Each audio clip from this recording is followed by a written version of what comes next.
지구가 500원짜리 동전만 했다면 해왕성은 야구공만큼 클 거예요. 꽤 크죠? 하지만 그건 저 멀리 숨어 있을지 모르는 거대한 9번째 행성에 비하면 아무것도 아니에요. 그런데 이제 이 9번째 행성을 찾는 여정이 드디어 끝에 다다른 것 같아요. 문제는 우리가 어디를 받느냐가 아니라 어떻게 받느냐였던 거죠. 그리고 연구자들이 수십 년 만에 가장 큰 태양계 발견을 해냈을지도 모릅니다. 사실 해왕성 너머에서 행성을 찾으려는 생각은 오래전부터 있었어요. 학교에서 9번째 행성은 명왕성이라고 배웠을 텐데 명왕성은 2006년 이후로 조금 덜 특별한 분류로 내려갔죠. 제가 말하는 건 9번째 행성, 그러니까 우리 태양계 끝자락에 있을지 모르는 가상의 거대 행성이에요. 아직 본 적은 없지만 과학자들은 분명 어딘가에 숨어 있다고 믿고 있어요. 왜 그렇게 생각하는지 설명하려면 종이 한 장이 필요해요. 자, 여기 있네요. 여기에 동전을 올려놓으면 갑자기 움직이기 시작하죠. 특별한 능력이 있는 게 아니라면 동전이 스스로 움직일 리 없잖아요. 그러니 누군가 반대쪽에서 자석으로 움직이고 있다고 생각하게 되죠. 자석은 안 보이지만 동전이 움직이는 이유를 설명해 줍니다. 9번째 행성도 딱 그런 상황이에요. 보이지 않고 아직 증거도 없지만 그 존재가 우리가 관측하는 이상한 움직임을 설명할 수 있어요. 예를 들어 태양계의 행성들은 태양을 기준으로 약 6도 기울어진 납작한 평면을 따라 공전해요. 그런데 왜 하필 6도일까요? 사실 정확한 이유는 아직 몰라요. 어떤 과학자들은 9번째 행성의 중력이 이 기울기에 영향을 줬을지도 모른다고 봅니다. 이 행성이 있다면 해왕성 너머 쿠이퍼대의 작은 천체들이 이상한 궤도를 도는 것도 설명할 수 있어요. 그곳은 얼음 부스러기들로 가득한 아주 먼 지역이죠. 2016년 칼텍 연구진이 9번째 행성에 대한 연구를 발표했습니다. 그들은 이 행성이 지구 질량의 거의 10배 정도이고 매우 길게 늘어난 궤도를 돌 수 있다고 제안했어요. 한마디로 태양 한 바퀴를 도는데 엄청 오래 걸린다는 뜻이에요. 그런 이유로 이 행성은 태양계 바깥쪽, 정말 너무너무 먼 곳에 있을 거예요. 해왕성보다 20배에서 30배나 멀리 떨어져 태양을 돈다고 하니까요. 과학자들에 따르면 9번째 행성은 태양을 한 바퀴 도는데 지구 시간으로 거의 2만 년이 걸릴 거예요. 그렇게나 멀리 있으니 눈으로 보기 거의 불가능한 거죠. 그래서 이 가설이 아무리 흥미로워도 아직은 존재를 입증할 확실한 증거가 없었어요. 하지만 이제 정말 가까워졌을지도 모릅니다. 2025년 5월 국립칭화대 연구팀이 태양계 연구 사상 가장 흥미로운 발견 중 하나를 했을지도 몰라요. 왜 아직 발견되지 않았느냐는 가설 중 하나는 우리가 제대로 된 방법을 쓰지 않았다는 거예요. 이번 연구는 이런 질문을 던집니다. 9번째 행성이 가시광선보다 적외선에서 더 밝게 보인다면 어떨까? 설명해 볼게요. 지금까지 과학자들은 반사된 빛으로 이 행성을 찾으려 했어요. 그런데 문제는 가시광선을 보려면 태양빛이 9번째 행성까지 갔다가 그 표면에 반사되어 다시 지구까지 돌아와야 한다는 거죠. 해왕성 크기의 행성이 해왕성보다 거의 10배나 멀리 있다면 밝기는 대략 10,000배나 어두워집니다. 하지만 행성 스스로 내는 열, 그러니까 적외선은 지구까지 한 번만 오면 되죠. 그러니 적외선에서는 밝기가 고작 100배 정도만 줄어드는 셈이에요. 그래서 적외선을 보는 우주망원경으로 찾는 게 훨씬 논리적이죠. 이번 연구도 바로 그 아이디어에서 시작됐어요. 연구진은 옛 적외선 관측 자료들을 찾아보며 두 가지 주요 자료원을 확인했습니다. 먼저 80년대에 발사돼 거의 1년 동안 하늘을 스캔한 아이리스 위성, 그리고 2006년부터 2011년까지 운영된 일본의 적외선 관측 위성 아카리예요. 간단히 말해 IRA 자료에 나타난 천체들을 비교해 이치리가 관측했을 때 어느 것들이 움직였는지 확인한 거죠. 그렇게 해서 연구진은 놀라운 걸 발견했습니다. 어쩌면 바로 우리가 찾던 9번째 행성일지도 모르는 천체죠. 무언가 움직인다면 태양을 도는 행성일 수도 있잖아요. 실제로 아주 미세하게 움직인 천체들이 있었어요. 하지만 성급하게 결론 내리기 전에 시차 효과를 먼저 배제해야 했어요. 태양계 관측에서는 정말 중요한 요소죠. 설명하려면 직접 해볼 게 있어요. 얼굴 앞에 손가락 하나를 세워보세요. 한쪽 눈을 감고 반대쪽 눈으로 바꿔보면 손가락이 조금 움직여 보이죠? 눈의 위치가 달라서 그렇게 보이는 거예요. 지구에서 우주를 볼 때도 똑같은 일이 벌어져요. 지구가 태양을 돌기 때문에 아주 먼 천체들은 조금씩 위치가 바뀌어 보이죠. 이 효과를 시차라고 해요. 그래서 이 효과 때문에 9번째 행성도 지구의 공전에 따라 하늘에서 움직여 보일 거예요. 어느 날엔 한 위치에 있는 것처럼 보여도 6개월 뒤 지구가 태양 반대편으로 가면 위치가 달라 보이고 다시 6개월 뒤엔 원래 자리로 돌아온 것처럼 보이죠. 그래서 과학자들은 시차를 고려해야 했어요. 아니, 정확히 말하면 시차를 제거해야 했죠. 그래서 매년 같은 날짜에 찍힌 하늘 사진들을 비교한 겁니다. 왜냐하면 같은 날짜라면 지구는 항상 같은 자리에서 공전하고 있으니까요. 그렇다면 9번째 행성이 진짜라면 그 사진들에서 매년 같은 위치에 보여야 해요.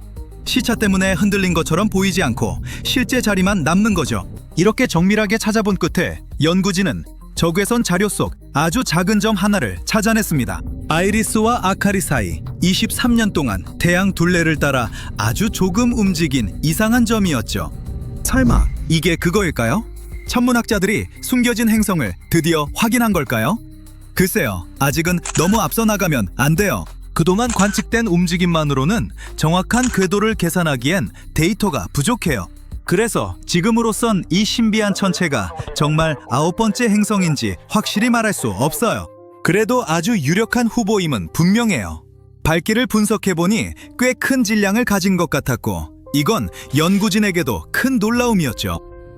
이전에 나사 연구로 목성이나 토성만큼 큰 행성은 없다는 건 이미 밝혀졌어요.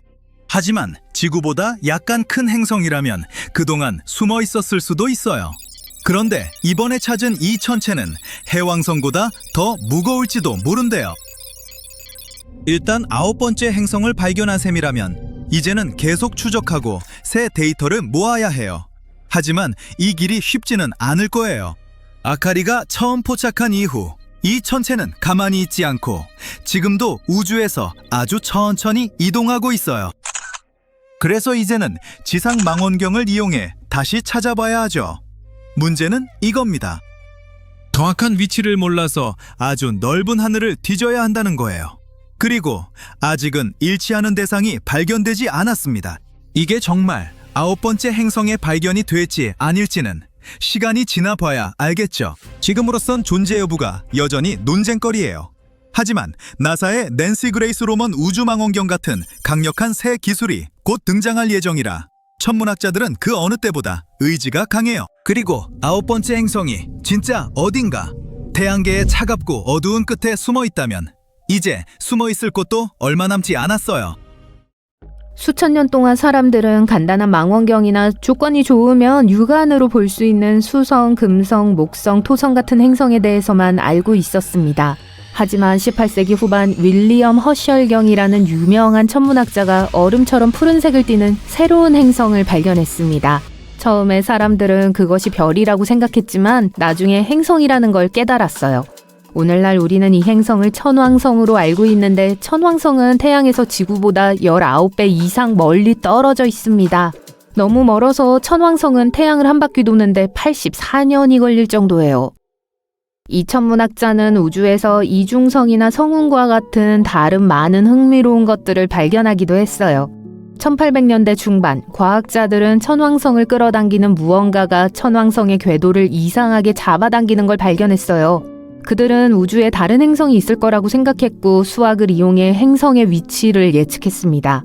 마침내 1846년 그들은 망원경으로 해왕성을 발견했습니다. 해왕성은 태양에서 너무 멀리 떨어져 있어서 육안으로 보기에는 너무 희미했어요. 정말 흥미진진했어요. 태양계의 어둠 속에 얼마나 많은 행성이 숨어 있을지 누가 알겠어요. 1800년대 중반 천문학자들은 하늘에서 이상한 일이 일어나고 있다는 걸 알아챘습니다. 수성이라는 작은 암석 행성이 이상하게 행동하고 있었죠. 수성은 예상되는 궤도를 따르지 않았어요. 천문학자 중 한 명은 뛰어난 프랑스 과학자 우르뱅 르 베리에였습니다. 그는 태양계에는 아직 아무도 발견하지 못한 또 다른 행성이 있을 수 있다는 가설을 세웠어요. 그 행성은 수성과 태양 사이 어딘가에 위치할 거예요. 로마의 불의 신의 이름을 따서 벌칸이라고 명명한 이 가상의 행성은 표면이 엄청나게 뜨거울 겁니다. 그리고 그것은 수성의 이상한 행동에 대한 잠재적인 설명이 될 수 있습니다. 그는 벌칸이 수성 궤도를 교란하는 유일한 존재라고 확신하지 못했습니다. 하지만 새로운 행성을 발견할 수 있다는 가능성에 흥분한 전 세계 천문학자들은 벌칸에 대한 아이디어를 떠올렸습니다. 존재하지 않는 행성에 대해 사람들은 아이디어를 개발하고 정보를 얻기 위해 노력했어요. 일부 과학자들은 수성만큼 큰 행성을 놓쳤을 가능성이 없다고 생각했는데 그때까지 그런 행성을 발견하지 않기는 어려웠을 거예요. 하지만 수성의 궤도 안에 태양에 너무 가까워서 아무도 볼 수 없는 작은 행성이 존재할 희박한 가능성은 있었어요. 한 가설에 따르면 이 행성은 태양에서 약 2100만 킬로미터 떨어져 있다고 합니다. 수성은 태양계에서 가장 기이한 궤도를 가진 행성이지만 태양과 가장 가까운 지점은 약 4600만 킬로미터입니다. 이는 벌칸이 그 거리의 절반 이하에 있다는 걸 의미해요. 만약 벌칸이 존재한다면 19일 18시간마다 태양을 공전할 것이며 그 궤도는 태양계의 다른 행성들의 궤도에 비해 약 12도 기울어져 있을 것이라는 이론이 이어졌어요. 태양에서 가장 먼 지점에 있을 때의 벌칸은 해질녘에도 육안으로 볼 수 없을 정도로 태양과 너무 가까웠습니다. 벌칸을 볼 수 있는 유일한 기회는 일식 때나 일식이 태양 앞을 지나갈 때인데 이론에 따르면 1년에 2회에서 4회 정도라고 해요. 과학자들은 이 신비한 행성이 태양에 너무 가까워서 달이 태양의 눈부신 빛을 가리는 개기일식 때만 볼 수 있다는 가설을 세웠어요. 그래서 과학자들은 개기일식이 있을 때마다 태양을 바라보며 벌칸을 엿볼 수 있기를 바랬죠. 그들은 정말 열심히 노력했지만 그럼에도 불구하고 이 신비한 행성을 찾지 못했어요. 일부 천문학자들은 일식 중에 이 행성을 발견했다고 주장했지만 그 누구도 이를 확인하거나 증거를 찾지 못했어요. 벌칸 행성 이론은 더 나은 기회가 오기를 기다려야 했습니다. 아인슈타인은 다른 생각을 했어요. 그의 일반 상대성 이론에 대해 아시죠? 그는 중력이 자연적인 힘이 아니라 행성이나 별과 같은 거대한 우주물체의 존재로 인해 시공간이 휘어진 결과라고 주장했죠. 시공간이 휘어져 있기 때문에 행성이 태양 주위를 공전하는 것은 행성들이 태양계의 중심별을 향해 떨어지는 것과 같습니다. 아인슈타인은 자신의 상대성 이론으로 수성의 특이한 궤도 수성의 공전 궤도는 원형이 아니었습니다. 대신 보이지 않는 힘이 수성을 잡아당겨서 약간 흔들리는 것처럼 보였죠. 아인슈타인은 태양의 거대한 중력이 실제로 태양 주변의 시공간 구조를 휘게 만들기 때문에 이런 일이 일어날 수 있다고 말했어요. 그는 이것이 수성의 궤도를 약간 변형했을 가능성이 있다고 주장했습니다. 과학계에서 이 이론을 검증하는 데 시간이 좀 걸렸지만 결국 가장 그럴듯한 설명으로 받아들여졌습니다. 아인슈타인의 이론으로 수성의 이상한 궤도에 대한 보다 그럴듯한 설명이 나왔지만 일부 과학자들은 여전히 벌칸에 대한 희망을 품고 있었어요. 특히 수성은 우리가 서 있는 곳에서 보기 힘든 행성이기 때문에 벌칸에 대한 생각을 버리기가 더 어려웠습니다. 하지만 이후 점점 더 많은 과학자들이 아인슈타인의 이론을 상상을 초월하는 것으로 받아들이기 시작했어요. 특히 아인슈타인의 상대성 이론을 실험하기 위해 개기일식을 관측하기 시작했는데 이는 금성 때문이 아니라 수성 때문이었습니다. 그리고 관심의 주인공이 된 가상의 행성은 벌칸만이 아니에요. 최근에는 태양계 외곽에 신비한 행성이 숨어 있을 수 있다고 믿는 사람들도 있어요. 이 행성이 존재할 가능성은 높아요. 아직 직접 본 사람은 없지만 컴퓨터 시뮬레이션에 따르면 해왕성 너머 어딘가에 소위 행성 9 또는 행성 X가 존재할 가능성이 있다고 해요. 해왕성과 행성 X는 다음과 같은 점에서 비슷합니다.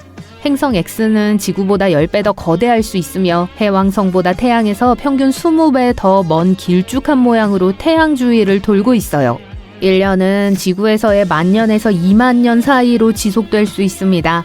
이에 비해 해왕성의 1년은 지구 시간으로 165년입니다. 해왕성 너머에서 이렇게 큰 물체가 움직인다면 카이퍼 벨트에 있는 작은 천체들의 특이한 궤도를 설명할 수 있어요. 카이퍼 벨트는 해왕성 너머의 태양계 영역으로 해왕성이 공전하는 곳이에요. 카이퍼 벨트에는 소행성, 해성, 그리고 대부분 얼음으로 이루어진 작은 천체들이 많이 있을 가능성이 높아요. 니비루라는 또 다른 가상의 행성이 있었습니다. 2012년에 지구가 멸망할 수 있다는 소문이 돌았던 거 기억하시나요? 인기 있는 시나리오 중 하나는 니비루가 연말에 지구를 강타할 것이라는 주장이었어요. 물론 아무 일도 일어나지 않았고 우리는 여전히 잘 지내고 있지만 니비루에 대한 이야기는 흥미롭습니다. 니비루에 대한 이야기는 1970년대에 제카리아 시친이라는 사람이 그에 져서 12번째 행성에서 니비루가 3600년 주기로 태양을 공전한다고 주장하면서 시작되었습니다. 하지만 이렇게 기이한 궤도를 가진 행성이 중력으로 태양계의 다른 행성을 방해하지 않을 가능성은 없습니다. 그리고 2012년에 정말 지구에 그렇게 가까이 다가왔다면 우리는 육안으로 볼 수 있어야 했어요. 간단한 계산에 따르면 니비루는 가장 희미할 때 화성만큼 밝고 도시에서 볼 수 있는 가장 희미한 별보다 더 밝았을 거예요. 글쎄요, 앞으로 3500년 정도 지나면 운이 좋아서 볼 수 있을지도 몰라요. 2011년에는 많은 사람들이 니비루라고 생각했던 해성 일레닌이 나타났습니다. 하지만 망원경으로 해성과 행성을 관찰해보면 다르게 보이는 걸 알 수 있어요. 해성에는 가스 대기인 코마와 꼬리가 있고 행성에는 없습니다. 게다가 이 해성은 지구에 부딪히지 않았습니다. 우리 태양에 너무 가까이 다가가서 사라졌어요. 남은 조각들은 앞으로 12,000년 동안 태양계 바깥으로 계속 이동해 갈 겁니다. 제9 행성에 대해 들어보셨나요? 아니, 명왕성 말고요. 태양계 외곽에 숨어있는 행성에 대해 이야기하고 있어요. 우리 태양계에 존재하지만 아직 발견하지 못한 신비한 행성입니다. 우리는 수년 동안 그것을 찾고 있었습니다. 하지만 마침내 과학자들이 이 수수께끼를 풀 열쇠를 찾은 것 같아요. 제9 행성은 태양계 외곽에 숨어있는 가상의 행성으로 천문학자들은 꽤 오랫동안 이 행성을 찾아 헤맸습니다. 하지만 워낙 찾기 어려워서 잠재적인 특성에 대한 몇 가지 세부 사항만 파악할 수 있었어요. 우리가 아는 한 가지는 제9 행성이 지구 질량의 최대 10배에 달하는 거대한 세계일 거라는 점이에요. 정말 큰 행성이네요. 또한 우리 태양계의 바깥쪽을 이리저리 돌아다니는 먼 방랑자라고 생각됩니다. 일부 과학자들은 제9 행성이 실제로 두꺼운 가스대기와 암석 핵을 가진 미니 해왕성일 수 있다고 생각해요. 또 다른 과학자들은 단단하고 얼어붙은 표면과 두꺼운 수소 및 헬륨가스층을 가진 얼음으로 된 슈퍼지구일 수 있다고 추측합니다. 물론 아직 제9 행성을 실제로 발견하지 못했기 때문에 어떤 행성인지 확신할 수는 없습니다. 그 존재 여부도 확실하지 않아요. 어떤 사람들은 이빨 요정이나 부활절 토끼처럼 신화일 뿐이라고 말하지만 어떤 사람들은 어딘가에 있을 것이라고 확신해요. 사실 제9 행성이 행성인지도 확실하지 않습니다. 특별한 종류의 블랙홀일 수도 있고 암흑 물질로만 이루어졌을 수도 있어요. 21세기 초 한 그룹의 천문학자들이 태양계 외곽에서 무언가 이상한 것을 깨달으면서 제9 행성 탐사는 시작되었습니다. 이들은 해왕성 횡단 천체로 알려진 일부 먼 천체들이 예상치 못한 방식으로 행동하고 있다는 사실을 발견했어요. 해왕성 횡단 천체는 냉장고 뒤쪽에 있는 몇 년 동안 잊고 있던 식품의 우주 버전과 같아요. 해왕성 너머 카이퍼 벨트에 있는 작고 얼음처럼 차가운 천체예요. 과학자들은 이 천체들이 이상하게 행동하기 시작했다는 사실을 알아챘습니다. 처음에는 단순한 우연이라고 생각했어요. 하지만 더 깊이 파고들면서 9번째 행성이 저 밖에 숨어 있다고 의심하기 시작했습니다. 왜 우리가 아직 발견하지 못했을까요? 제9 행성의 이상한 궤도 때문일 수 있어요. 다른 8개의 행성은 모두 평평한 원방과 같은 거의 같은 평면에서 태양을 공전해요. 하지만 가상 친구의 궤도는 다릅니다. 기울어져 있고 다른 행성과는 다른 방향으로 움직일 수 있습니다. 또한 궤도가 평범한 원형에 가깝지 않고 타원형으로 늘어져 있을 수도 있어요. 이 때문에 제9 행성은 진정한 내향형처럼 대부분의 시간을 태양에서 멀리 떨어져 지낼 수 있습니다. 수천 년에 한 번씩만 태양계 내부에 비교적 가까이 다가오죠. 이 때문에 매우 희미하고 발견하기 어렵습니다. 따라서 우리가 발견할 수 있는 유일한 방법은 태양계에 미치는 중력 효과를 연구하는 거예요. 천문학자들이 9번째 행성을 찾아 나선 것은 이번이 처음이 아니었습니다. 19세기에도 가상의 행성 X에 대한 비슷한 사냥이 있었어요. 하지만 이번에는 훨씬 더 뛰어난 기술과 유머 감각으로 무장했습니다. 그들은 찾기 어려운 이 천체를 제9행성이라고 부르기 시작했는데 이는 행성 X보다 훨씬 더 눈길을 끌었어요. 심지어 검색을 위해 명왕성은 살아있다라는 해시태그도 만들어냈어요. 이는 명왕성이 행성군에서 쫓겨났고 일부 천문학자들이 그 자리를 대신할 새로운 행성을 찾고 싶어 한다는 사실을 빗댄 것이었습니다. 하지만 제9행성을 찾는 것은 쉬운 일이 아니었습니다. 마치 축구 경기장 크기의 빨래 바구니에서 잃어버린 양말을 찾는 것과 같죠. 너무 멀리 떨어져 있고 너무 희미해서 가장 강력한 망원경으로도 볼 수 없어요. 대신 천문학자들은 해왕성 횡단 천체의 이상한 궤도와 같은 간접적인 증거에 의존하여 그것이 어디에 있는지 알아내려고 노력해왔어요. 일부 과학자들은 이 행성을 찾기 어려운 이유는 떠돌이 행성이기 때문이라고 제안하기도 했어요. 하지만 그들은 희망을 포기하지 않았습니다. 오늘날까지도 온갖 종류의 첨단 망원경과 멋진 알고리즘을 사용해 하늘을 샅샅이 뒤지며 이 찾기 어려운 행성을 발견하기 위해 노력하고 있습니다. 호기심 많은 인간 여러분, 두려워하지 마세요. 수년간의 연구 끝에 마침내 이 수수께끼를 풀 열쇠를 찾은 것 같으니까요.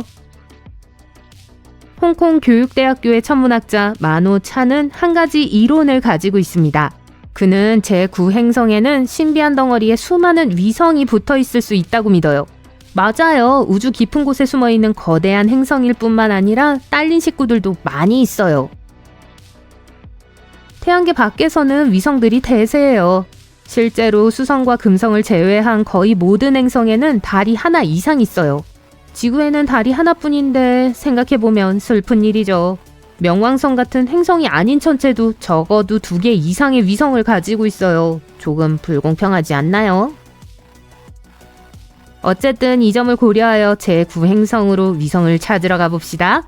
이 행성이 있을 것으로 예상되는 바위로 가득 찬 카이퍼 벨트와 오르트 구름 사이의 지역은 달을 채취하기에 매우 적당한 곳이에요. 차는 몇 가지 계산을 해본 결과 이 찾기 어려운 행성에 위성이 없다면 그것이 더 이상한 일이라고 판단했습니다. 그의 계산에 따르면 제9행성 질량의 천체는 가로 145km에 달하는 최소 20개의 해왕성 횡단 천체가 들어갈 수 있어요. 마치 이 신비한 행성이 우주 포켓몬 게임을 하고 있는 것처럼 말이죠. 제9행성에 달이 있다면 어떨까요? 달라질까요? 네, 그렇습니다. 이 신비한 행성의 위치를 찾을 수 있는 간접적인 단서를 제공할 수 있을 거예요. 우주에서 이 작고 작은 위성을 어떻게 발견할 수 있을까라고 생각할 수도 있겠죠. 우리의 관심을 끌기 위해 거대한 깃발을 흔들거나 비욘세 노래를 틀어놓는 것도 아니니까요. 분명히 핵심은 조석 가열이라는 것에 있습니다. 조석 가열은 새로운 운동 트렌드처럼 들릴 수 있지만 실제 과학적 현상이에요. 조석 가열은 두 천체가 서로 가까이 있을 때 발생해요. 조수는 단순히 바다의 밀물과 썰물만 일어나는 것이 아닙니다. 조수는 행성이나 달을 고르지 않게 끌어당기는 중력의 결과이기도 해요. 행성과 달이 서로 충분히 가까워지면 중력이 서로를 끌어당기면서 럭비공 모양이 만들어져요. 그리고 이 천체들이 서로 주위를 움직이면서 모양이 바뀌고 내부에서 마찰이 발생하여 열이 발생해요. 우와, 제9행성에 운동 루틴이 있을 줄 누가 알았겠어요. 어쩌면 체육관 행성이라고 불러야 할지도 모르겠네요. 어쨌든 제9행성에 위성이 있다면 위성의 중력으로 인해 끊임없이 모양이 바뀌고 그 과정에서 열이 발생하게 될 겁니다. 그리고 다른 신호를 발산하지 않더라도 그 위성이 생성하는 열을 통해 우리는 이 신비한 행성을 감지할 수 있을지도 모릅니다. 너무 흥분하지 마세요. 이 위성들을 찾는 건 쉬운 일이 아니에요. 엄청나게 작고 아주 멀리 떨어져 있기 때문이죠. 하지만 발견할 만한 가치가 있는 것은 쉬운 게 없잖아요. 과학자들은 적절한 기술만 있다면 이 징후를 발견할 수 있다고 낙관하고 있습니다.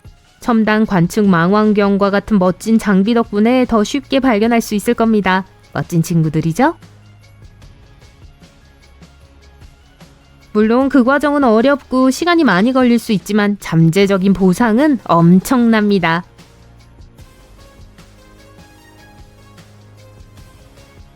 이 행성을 발견하면 해왕성 횡단 천체, 카이퍼 벨트 등에서 관찰되는 이상한 행동의 많은 부분을 설명할 수 있어요.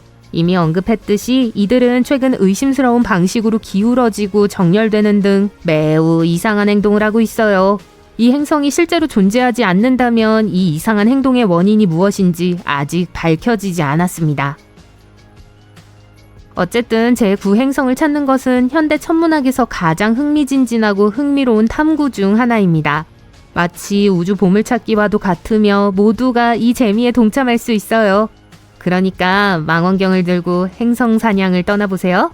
생각보다 빨리 찾을 수 있을지도 몰라요. 우리는 해왕성 궤도 너머의 거대한 얼음 행성을 발견하는데 가까워지고 있을지도 모릅니다. 명왕성, 미안하지만 넌 아니야. 최근 하와이에 있는 망원경의 데이터를 이용해 일부 우주 매핑은 우주에서 이 신비한 원리를 찾아라의 가능한 위치 중 약 78%를 제거했습니다.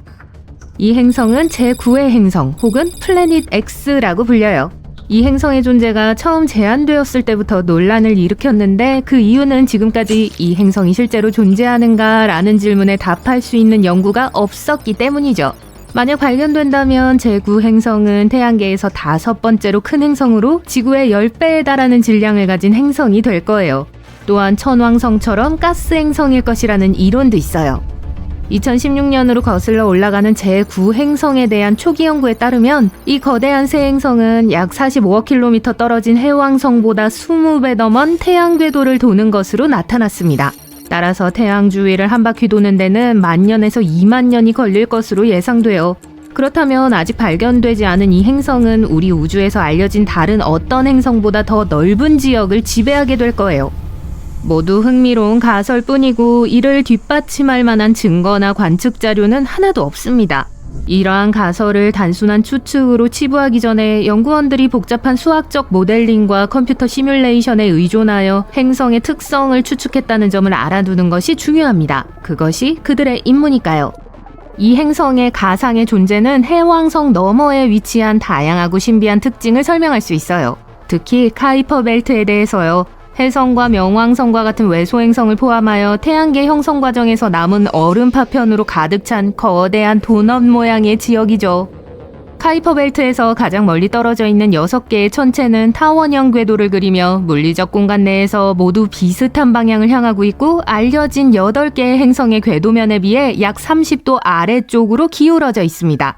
여기서 이상한 점은 태양계를 도는 궤도 속도가 서로 다르지만 이 정렬을 유지한다는 거예요.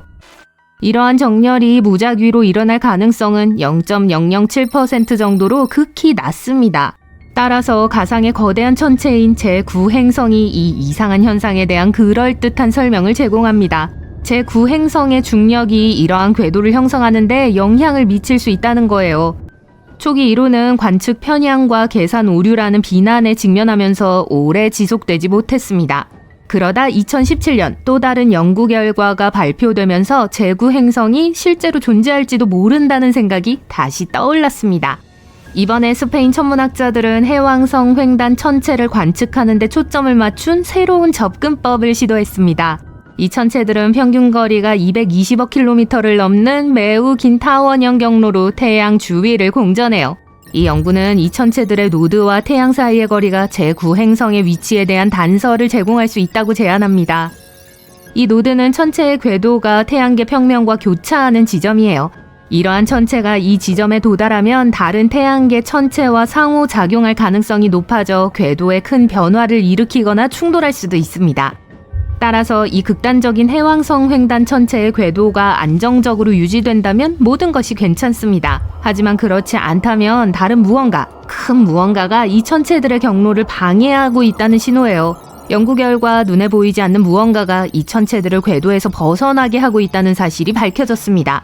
그리고 그 무언가는 지구보다 태양에서 300에서 400배 더 먼 거리에 있는 행성일 수 있습니다. 오늘날까지 해왕성 횡단 천체에 대한 연구는 제9행성의 존재에 대한 가장 강력한 증거입니다. 이 이론이 여전히 확신이 서지 않는다면 이전에도 이와 같은 이상한 움직임이 행성 발견으로 이어진 적이 있다는 사실을 알아두세요. 예를 들어 해왕성은 천왕성의 움직임이 뉴턴의 중력 예측과 일치하지 않아서 발견되었어요. 하지만 천왕성의 궤도 편향은 발견되지 않은 행성의 인력에 의한 것으로 설명할 수 있었습니다. 그리고 그렇게 해왕성을 발견했습니다. 2021년 다시금 제9행성에 대한 이야기가 무성합니다. 오래된 추측을 수정한 결과 이 미스테리한 행성이 7,000년마다 태양 주위를 도는 장대한 공전 주기를 따른다는 연구 결과가 발표되고 있습니다. 이는 이 행성이 우리가 생각했던 것보다 더 가까워서 망원경으로 더 쉽게 발견할 수 있다는 걸 의미하기 때문에 엄청난 소식이에요. 이 논문은 또한 이 먼 천체들의 괴상한 궤도가 우주적 우연이 아니라 보이지 않는 행성 때문일 확률이 무려 99%에 달한다고 제안해요. 이제 이 모든 상황이 우연일 확률은 250분의 1로 줄어들었고 이는 2016년의 10,000분의 1 확률보다 훨씬 높아요. 이 모든 낙관적인 수치 덕분에 우리는 희망을 잃지 않고 더 나은 장비를 개발하여 제9행성을 찾기 위한 임무를 계속할 수 있게 되었습니다.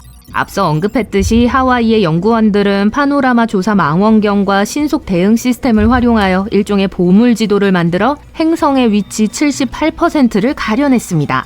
우주라는 건초 더미에서 행성이라는 바늘을 찾는 것이 얼마나 어려운 일인지 생각해보면 이는 희소식입니다. 하지만 안타깝게도 제9행성의 존재는 태양계의 어두운 외곽에서 유령처럼 남아있어요. 열성적인 사람들은 여전히 그 존재를 확신하고 있으며 지구의 새로운 우주사촌의 발견을 축하하는 건 시간 문제라고 믿고 있습니다. 그들은 현재 칠레에 건설 중이고 2025년 후반에 과학 활동을 시작할 예정인 베라시 루빈 천문대에 희망을 걸고 있습니다. 이 천문대는 10년에 걸쳐 세계에서 가장 큰 디지털 카메라가 장착된 8m의 고속 이동 망원경으로 며칠 밤마다 남반구 전체 하늘을 스캔할 예정이에요. 해왕성까지 도달하여 태양계의 모든 것을 목록화하고 우주 쓰레기, 소행성, 해성, 별을 포함한 수백만 개의 천체의 움직임을 추적하는 것이 이 프로젝트의 목표입니다.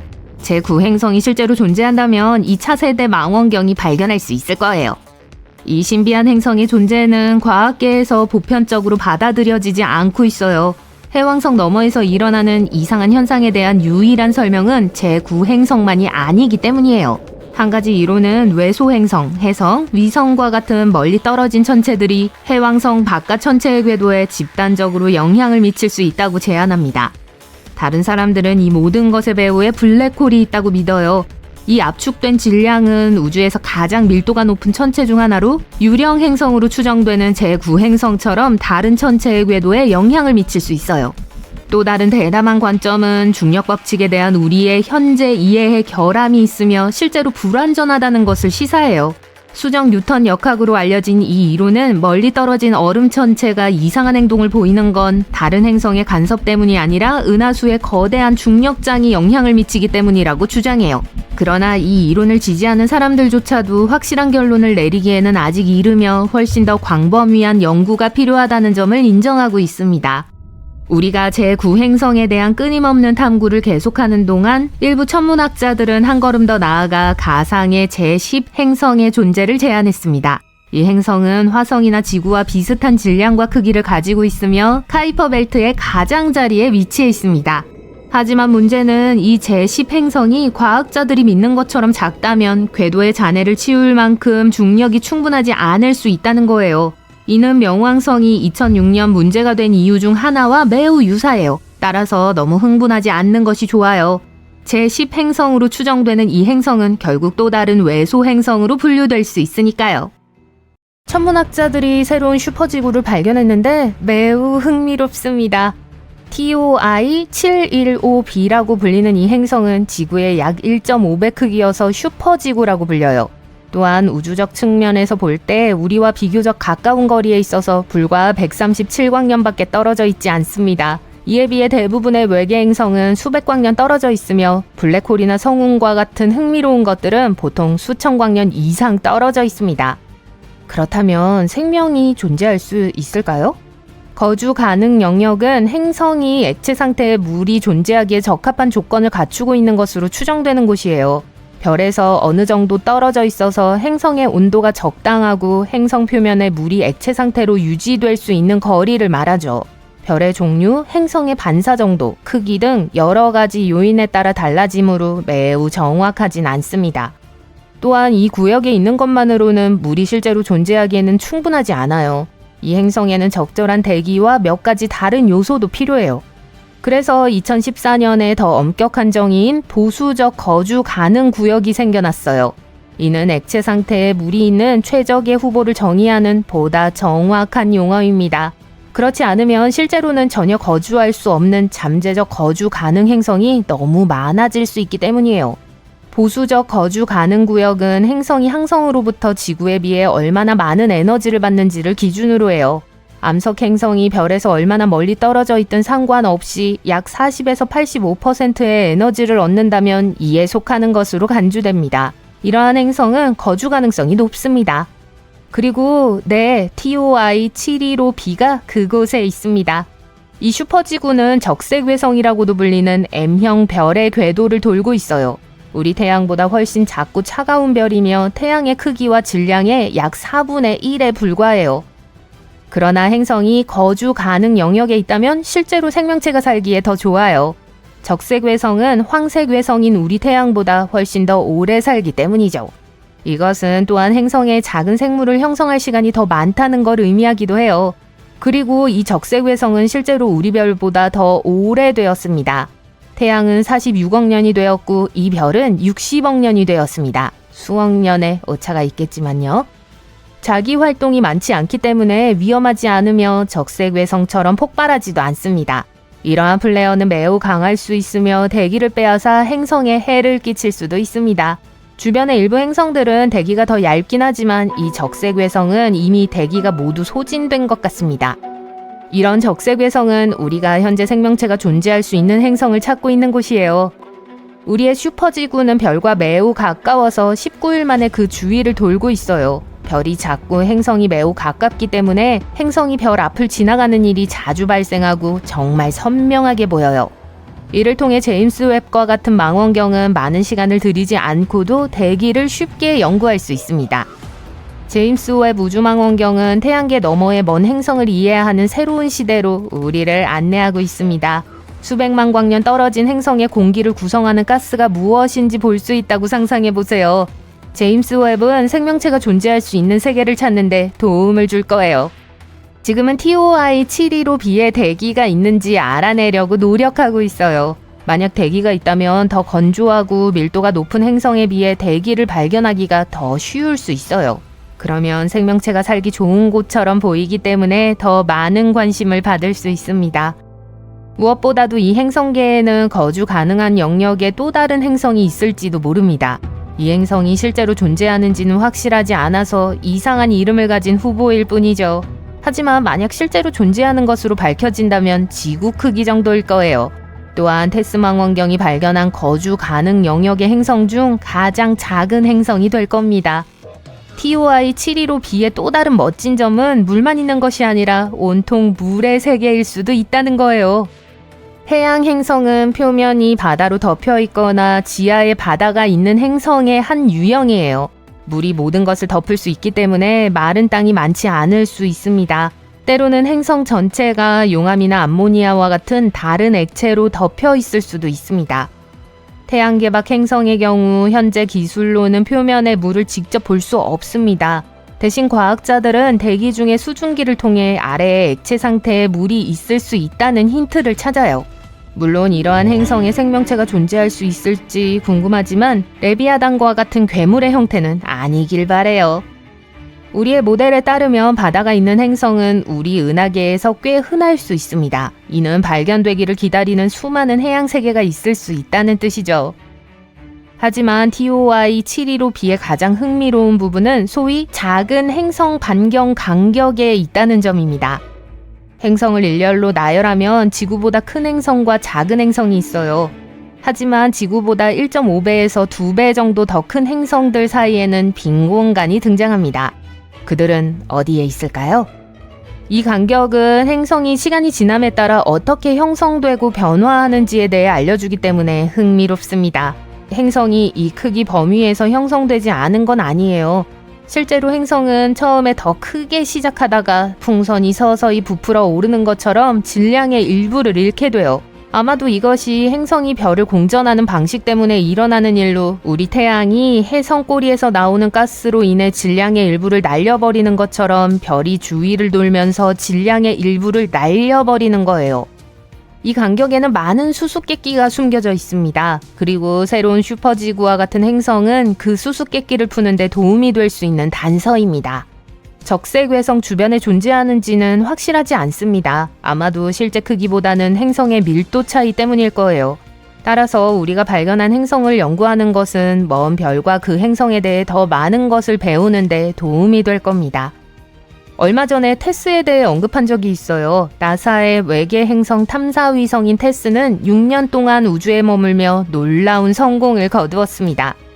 나사는 케플러 망원경 덕분에 다른 별 궤도를 도는 5,000개 이상의 행성을 이미 발견했기 때문에 테스를 발사했습니다. 하지만 케플러는 대부분 지구와 같은 행성이 아닌 큰 행성을 발견했어요. 테스는 미래의 망원경으로 더 쉽게 연구할 수 있도록 가까운 밝은 별 주변 지구 크기의 작은 행성을 찾는 데 초점을 맞추기로 했습니다. 작동 원리는 다음과 같습니다. 카메라는 별을 관찰하고 밝기의 변화를 찾아요. 밝기가 갑자기 잠시 떨어졌다가 다시 밝아지면 그 앞에 행성이 지나가고 있다는 의미일 수 있어요. 하지만 별은 다른 이유로도 어두워질 수 있어요. 예를 들어 별이 폭발하거나 표면에 어두운 반점이 있을 수 있습니다. 그렇기 때문에 이 데이터에 주의해야 합니다. 테스는 이 행성들의 크기와 궤도를 보여줍니다. 그런 다음 지상 망원경으로 행성의 질량을 측정합니다. 이 세 가지 매개 변수를 통해 행성이 무엇으로 이루어져 있는지, 지구처럼 암석으로 이루어져 있는지, 목성처럼 가스가 많은지 알아낼 수 있어요. 가스가 많은 목성은 피하고 싶으신가요? 테스가 발견한 것 중 하나는 TOI 700 시스템이에요. 이 외계 행성 역시 적색 외성 궤도를 돌고 있으며 약 100광년 떨어져 있어 지구와 비슷한 행성인 TOI 700D를 최초로 발견했어요. 안타깝게도 그곳의 기온이 너무 높아서 생명이 거주할 수 없을 것 같아요. 또 다른 큰 발견이 AU 마이크로스코피 시스템에서 이루어졌습니다. 테스는 지구 크기의 약 4배에 달하는 행성과 약 3배에 달하는 행성을 발견했어요. 이 시스템은 시간이 지남에 따라 별과 행성이 어떻게 형성되고 변화하는지를 연구하는 핵심 영역이 되었습니다. 테스는 초신성, 뜨거운 세계 등 다양하고 흥미로운 발견도 했어요. 그리고 6년 차에 접어들면서 앞으로 더 많은 흥미로운 발견이 있을 것으로 기대돼요. 우리는 백조자리에 있는 작은 외계 행성인 케플러 22b를 발견했습니다. 별로 중요한 일은 아닌 것 같다고요? 사실 대단한 일이에요. 이건 케플러 망원경에 의해 발견된 최초의 생명체 거주 가능 영역에 위치한 행성입니다. 다시 말해서 이 행성에는 물이 있을지도 몰라요. 그리고 물이 있다면 생명이 있을 수 있어요. 케플러 22b는 우리의 새로운 고향이 될 수 있는 잠재성이 있습니다. 좀 더 자세히 살펴볼게요. 새로운 행성을 발견하는 건 쉬운 일이 아닙니다. 모두가 망원경을 통해 볼 수 있는 건 아니거든요. 아무리 뛰어난 허블 망원경이라도요. 때때로 별은 너무 작고 어두워서 지도에서 찾기가 정말 어렵습니다. 케플러 22의 경우도 그랬어요. 그런 경우 과학자들은 특별한 방법을 사용해야 합니다. 먼저 다른 시간대에 그 별의 사진을 여러 장 찍습니다. 그러고 나서 사진들을 보면서 이 별 어딘가에 어두운 점들이 있나? 라고 생각합니다. 만약 찾는다면 그건 행성일 수도 있어요. 이 사진들은 매우 중요한 사실들을 발견하는 데 도움을 줍니다. 우선 이 행성은 존재한다는 것, 두 번째로 별의 크기, 반지름, 그리고 별에 대한 근접성입니다. 마지막으로 우리가 그곳에 살 수 있을까 하는 것이죠. 케플러 22b가 지구와 매우 비슷하며 잠재적으로 제2의 지구가 될 수 있다는 것을 알게 됐습니다. 또한 매우 가까워요. 겨우 635광년 떨어져 있어요. 네, 4,800조 킬로미터 정도 돼요. 하지만 가장 가까운 곳 중 하나예요. 케플러 22b의 별인 케플러 22는 황색 외성입니다. 우리의 태양과 매우 유사해요. 같은 크기, 같은 반지름, 심지어 나이도 40억 년으로 거의 같아요. 유일한 차이는 광도입니다. 태양보다 약 20%나 어두워요. 그래서 아무리 눈에 힘을 주고 봐도 밤하늘에서 이 별을 볼 수 없을 거예요. 케플러 22b 행성은 지구보다 약 2.4배 더 큽니다. 좋은 소식이에요. 반경이 더 넓다는 건 더 많은 잠재적인 물과 살 공간을 의미합니다. 비록 한 도시에서 다른 도시로 가는 것은 시간이 좀 걸리지만요. 3일간의 비행은 상상만으로도 무서워요. 우리는 이 행성의 정확한 질량을 알지 못하지만 과학자들은 지구의 질량보다 크다고 생각합니다. 사실 케플러 22b의 질량은 지구 질량보다 36배까지 클 수 있어요. 이건 무슨 뜻일까요? 강력한 중력이죠. 만약 그 행성이 지구보다 36배 더 무겁다면 그곳의 중력은 약 6배 더 강해질 거예요. 9kg 감자포대가 무겁다고요? 54kg은 어때요? 우리들도 그 행성에서 훨씬 더 무거워질 수 있다는 것은 말할 것도 없죠. 그냥 걷는데도 엄청난 기운이 필요할 거예요. 출근하려면 말 그대로 보디빌더가 돼야 할 겁니다. 최악은 이런 중력에서는 식물이 생존하기가 매우 어렵다는 거예요. 적어도 땅에서 나와 일어설 수 있어야 해요. 동물들도요. 개와 고양이는 그곳에서 살아남기 위해 작은 근육덩어리로 변해야 할 겁니다. 이 행성의 동물이나 다른 거주자들이 있다면 어떤 모습일지 대략 상상할 수 있어요. 아마도 더 쉽게 움직이기 위해 다리가 많을 겁니다. 키가 크진 않지만 덩치가 크고 강할 거예요. 거대한 근육질의 검이 더 나쁠 수도 있죠. 좋은 소식은 이것이 모두 확인되지 않은 정보라는 겁니다. 만약 매우 운이 좋아서 중력이 지구보다 조금 더 강하다면 물론 그곳에서 사는 것은 훨씬 더 쉬울 거예요. 우리가 케플러 22b에 대해 알고 있는 또 한 가지는 지구가 태양에 있는 것보다 그것의 별에 약 15% 더 가깝다는 것입니다. 만약 케플러 22b가 우리 태양계에 존재한다면 지구와 금성 사이에 어딘가일 거예요. 그렇다면 우리 모두가 다 버릴까요? 아니에요. 아까 언급했듯이 케플러 22별은 상당히 차갑습니다. 약 5538도예요. 그래서 케플러 22b의 온도가 지구의 온도와 비슷할 것이라고 가정할 수 있어요. 지구가 태양을 공전하는 것과 같은 방식으로 별을 공전한다면요. 하지만 확실히 알지 못해요. 케플러 22b는 예를 들어 천왕성처럼 항성을 중심으로 회전할 수 있습니다. 천왕성이 옆으로 누워있는 거 아셨어요? 그 고리를 보세요. 네, 천왕성도 토성처럼 고리를 가지고 있어요. 하지만 수직이에요. 우주는 정말 신비로운 곳입니다. 만약 케플러 22b가 천왕성처럼 공전한다면 그곳의 날씨는 별로 좋지 않을 거예요. 믿을 수 없을 정도로 추운 겨울이 엄청나게 더운 여름이 정기적으로 찾아올 거예요.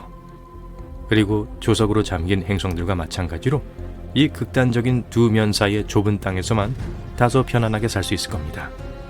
이것이 사실이 아니고 행성이 정상적으로 회전하면 좋겠어요.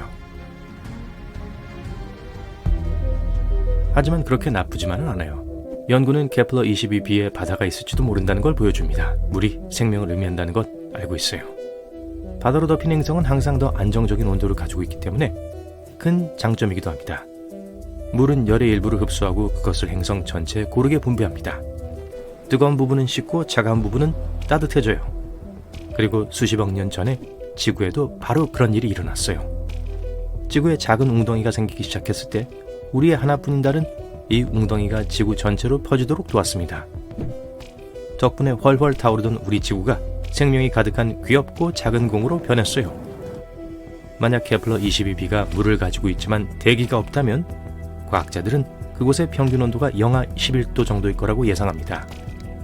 만약 지구와 같은 대기가 있다면 온도는 22도에 이를 수 있어요.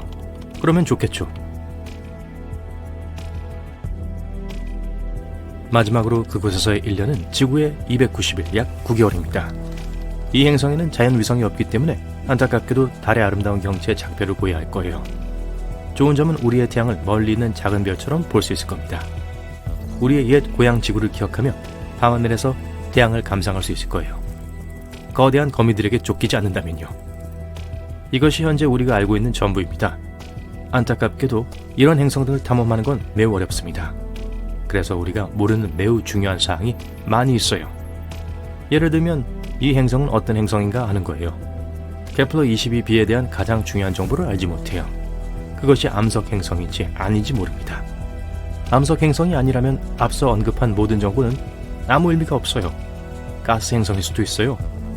또는 해왕성처럼 가스로 덮여있지만 단단한 중심액을 가진 행성일 수도 있어요. 거대한 바다로 뒤덮인 물의 세계일 수도 있죠. 차라리 물 행성이면 좋을 거예요. 적어도 일종의 수중 도시를 건설할 수 있을 테니까요. 물을 정화하고 물고기를 잡아먹을 수 있습니다. 우리가 양서류로 진화할 때까지요. 그런데 우리가 다시 시작으로 돌아간다면 그것도 진화로 간주되나요? 하지만 과학자들은 케플러 22b가 해왕성과 비슷한 행성으로 밝혀질지도 모른다고 생각합니다. 일부 천문학자들은 심지어 이 행성을 미니 해왕성의 범주로 지정했어요. 네, 실제 행성의 범주예요. 하지만 아직 증명되지 않았어요. 운이 좋게도 케플러 22b가 암석 행성으로 밝혀졌다고 해도 그곳의 대기가 어떤지 모릅니다. 존재하긴 할까요? 만약 독성이 강한 금성의 대기와 같다면 어떨까요? 그러면 이 행성에서 어떻게든 살아남기 위해 땅속으로 깊이 들어가야 할 거예요. 그리고 지하는 꽤 춥기 때문에 열원을 생각해내야 합니다. 그럴 필요가 없었으면 좋겠어요. 케플러 22b에는 많은 가능성이 있습니다. 아직까지는 명확한 답이 없어요. 사람들이 우주 왕복선을 타고 케플러 22를 정복하러 가기 전에 과학자들이 그것을 발견하기를 바랍니다. 도착했는데 가스 행성으로 밝혀진다면 좀 난처하겠죠. 얼마 전 제임스 웹 우주망원경이 우리 은하계를 날아다니는 매우 기괴한 우주 물체를 발견했습니다. 우선 이 물체는 어떤 별의 궤도를 돌고 있지 않습니다. 그냥 혼자서 우주를 떠돌아다니는 불량천체였어요. 더 좋은 점은 이 떠돌이 천체가 케이크 같은 대기를 가지고 있는 것으로 보이며 이를 조사하는 것이 향후 외계 행성 연구에 매우 중요할 수 있다는 겁니다. 또한 가스 거성이 시간이 지남에 따라 어떻게 진화하는지 그리고 앞으로 목성에 어떤 일이 일어날지 이해하는 데 도움이 될 수 있습니다. 지구에도 5개의 주요 층과 여러 개의 보조층으로 이루어진 층층이 있는 대기가 있다고 맞설 수도 있습니다. 하지만 지구의 공기는 대부분 질소와 산소로 이루어져 있습니다.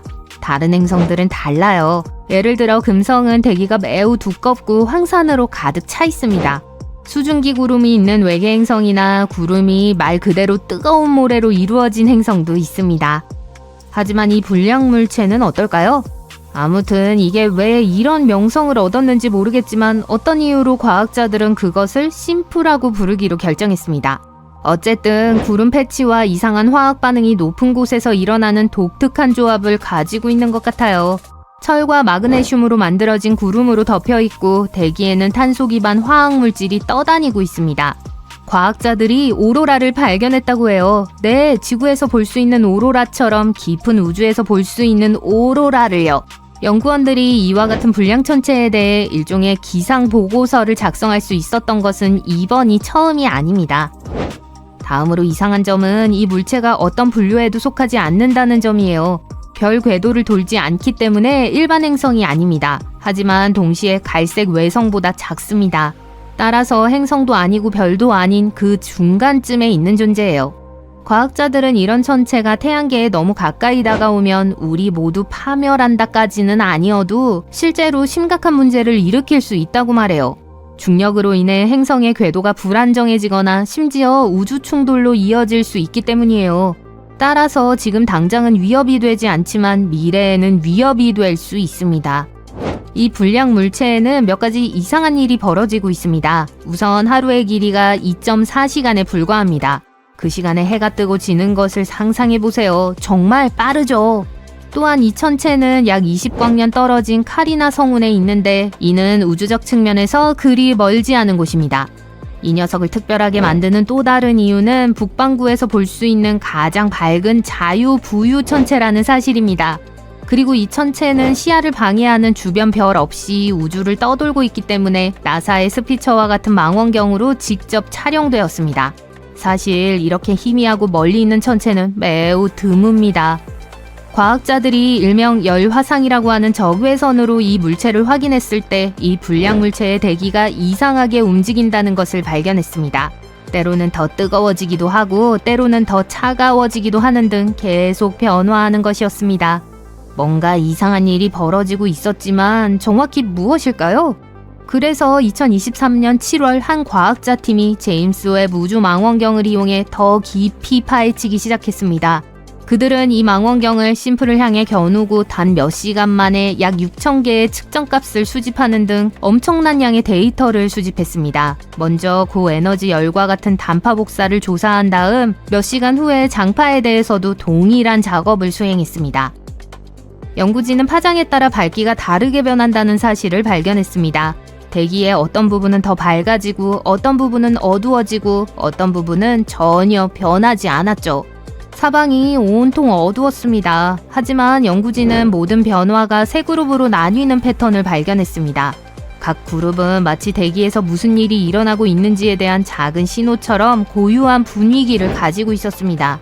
그리고 이 신비한 물체는 단순히 우주에 홀로 떠 있는 것이 아니라 구름과 기체층으로 이루어진 매우 역동적인 존재라는 것이 밝혀졌습니다. 대기권에서 세 가지 다른 일이 벌어지고 있다는 뜻일 수 있습니다. 이 모든 것의 원인을 정확히 파악하기 위해 연구진은 이 불량 물체의 대기 모델을 만들었습니다. 첫 번째 곡성 그룹은 철로 만들어진 낮은 구름에서 비롯된 것으로 보여요. 네, 철이요. 진짜 금속 구름이죠.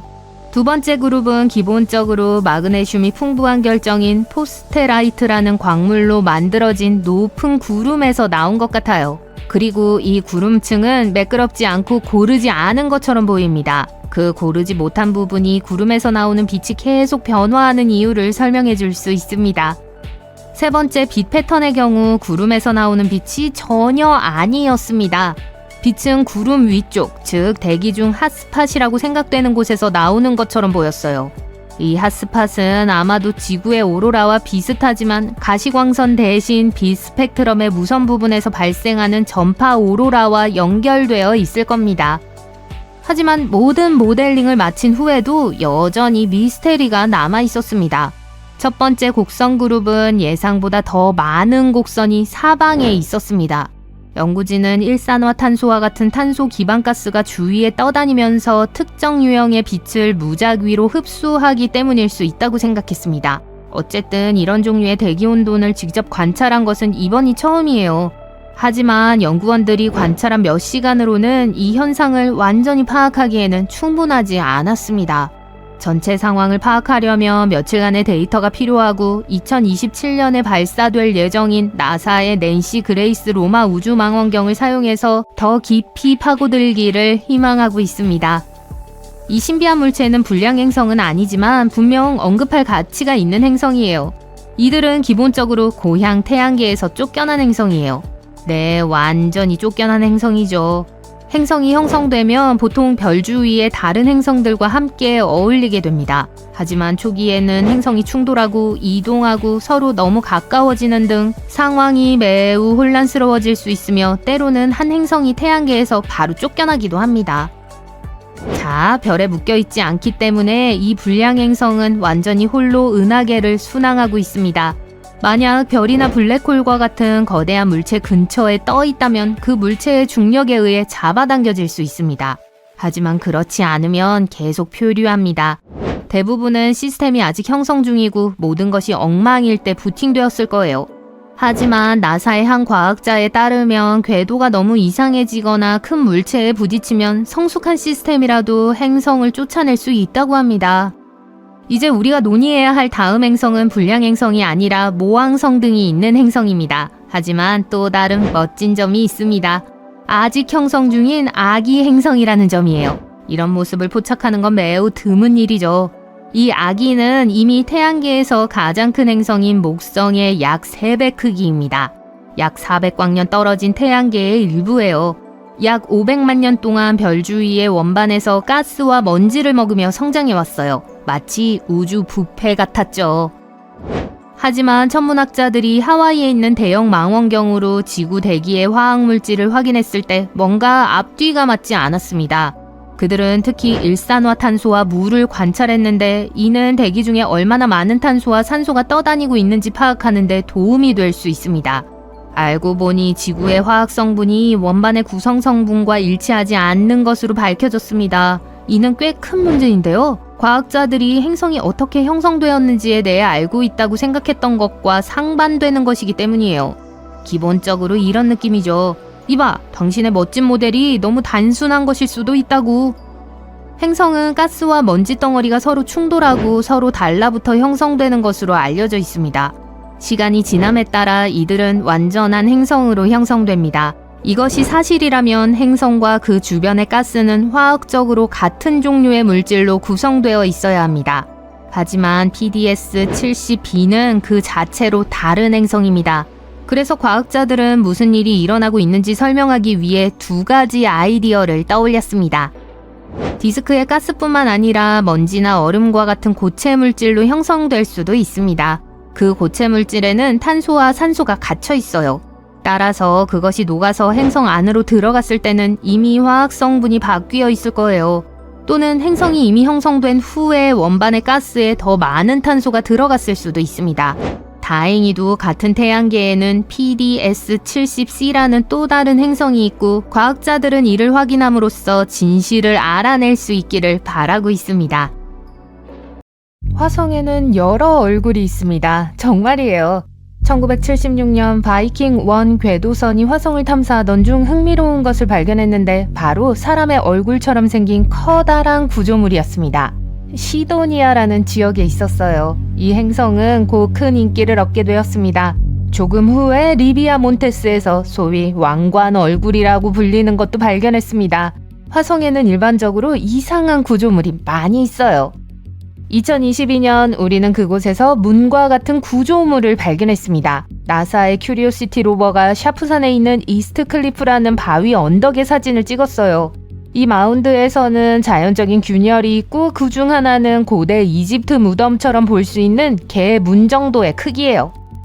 많은 사람들이 그 이야기를 과장했어요. 이 이야기가 소셜미디어에 널리 공유되면서 균열이 실제보다 더 크게 보이게 됐습니다. 어떤 사람들은 외계 생명체를 암시한다고 생각하기도 해요.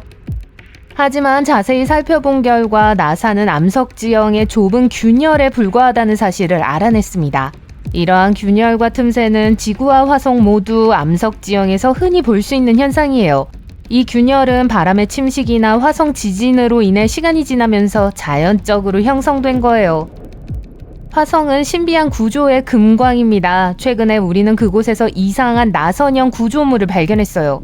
용암으로 만들어진 거대한 코일로 마치 커다란 스프링이나 고리처럼 보입니다. 수년 동안 우리는 화성의 계곡이 용암으로 형성된 것인지 얼음으로 형성된 것인지 확신하지 못했습니다.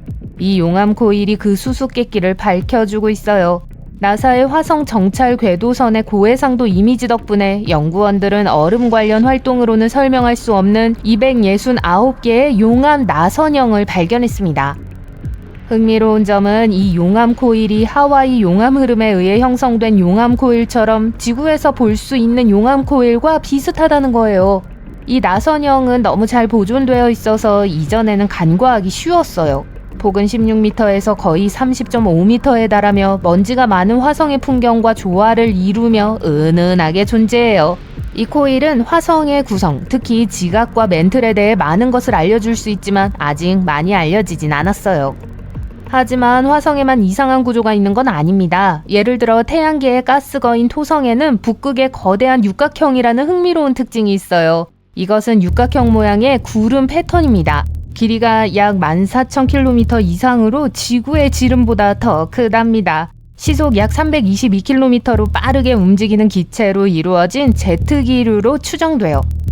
이 육각형은 80년대 보이저 탐사선에 의해 처음 발견되었고 이후 2006년 카시니 탐사선에 의해 가까이에서 관찰됐어요. 카시니 미션은 시간이 지남에 따라 육각형의 색이 파란색에서 황금색으로 변하는 걸 발견했습니다. 토성에 왜 이런 것이 있는지에 대해서는 여러 가지 이론이 있어요. 한 가지 이론은 토성의 그 근처에서 바람이 다른 속도로 움직이는 방식 때문에 형성된다는 거예요. 실험실 실험에서 액체를 다른 속도로 회전시켰을 때 비슷한 모양이 만들어졌습니다.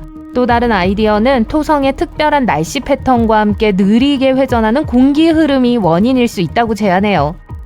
2020년 폭풍이 반대 방향으로 소용돌이치는 바람에 둘러싸여 있을 때 안정적인 육각형 모양을 만들 수 있다는 사실을 발견했습니다.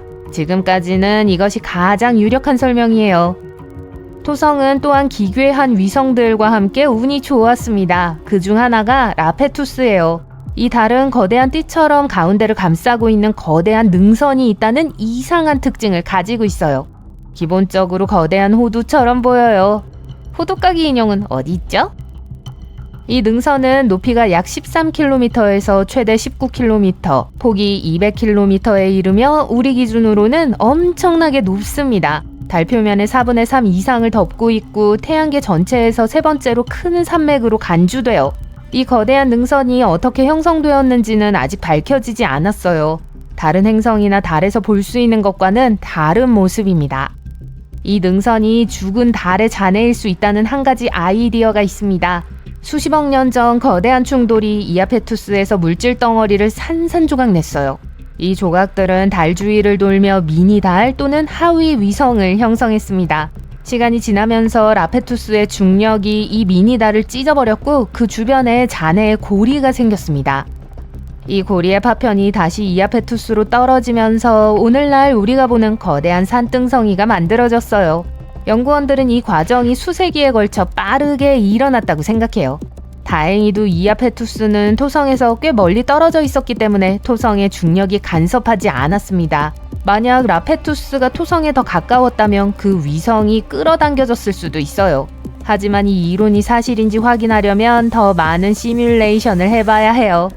토성의 또 다른 위성인 타이탄도 메탄 바다에서 이상한 일이 일어나고 있어요. 과학자들은 시간이 지남에 따라 나타났다가 사라지는 마법의 섬이라고 불리는 이상한 밝은 반점을 발견했어요. 우리는 그게 무엇인지 전혀 모릅니다. 타이탄의 대기는 서로 뭉쳐서 눈처럼 표면으로 떨어지는 복잡한 유기분자로 가득 차 있습니다.